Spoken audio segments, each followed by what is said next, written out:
ആദറ, സഫിയ, നസീമ, സക്കീന, നിങ്ങളൊക്കെ വീട്ടിലിരുന്ന മക്കളെ എന്താ രസം. എന്താ ഞാൻ റിച്ചുവിന്റെ കൂടി വന്നിട്ട് അടിപൊളിയല്ലേ. മഞ്ഞ് വാരി ഇങ്ങനെ ഇടാണ് മുപ്പത്തി. ചിലപ്പോ നീ നാട്ടുകാരനെ ആവാൻ പറ്റും.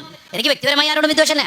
ഉസ്താദ് പറഞ്ഞിട്ടുണ്ടെങ്കിൽ 25 വർഷമായിട്ട് ഭർത്താവ് മരിച്ച ഒരു സ്ത്രീയാണ്. 19 വയസ്സായി. വീടിന്റെ ഒരു മൂലക്കിരുന്ന് ദിക്റൊക്കെ ചൊല്ലി ഇരിക്കേണ്ട പ്രായത്തില് ഈ മഞ്ഞുമലയിലൊക്കെ ഈ മഞ്ഞ് വാരി എറിയാനൊക്കെ പോകേണ്ട കാര്യം എന്താണെന്നാണ് ചോദിച്ചത്. അവരൊറ്റ ചോദ്യം അദ്ദേഹത്തിനെ എയറിൽ കയറ്റി എന്നുള്ളതാണ്. അള്ളാഹു എങ്ങനെ സൃഷ്ടി ആരംഭിക്കുകയും പിന്നെ അത് ആവർത്തിക്കുകയും ചെയ്യുന്നു എന്ന് അവർ ചിന്തിച്ചു നോക്കിയില്ലേ? തീർച്ചയായും അത് അള്ളാഹുവെ സംബന്ധിച്ചിടത്തോളം എളുപ്പമുള്ളതത്രേ.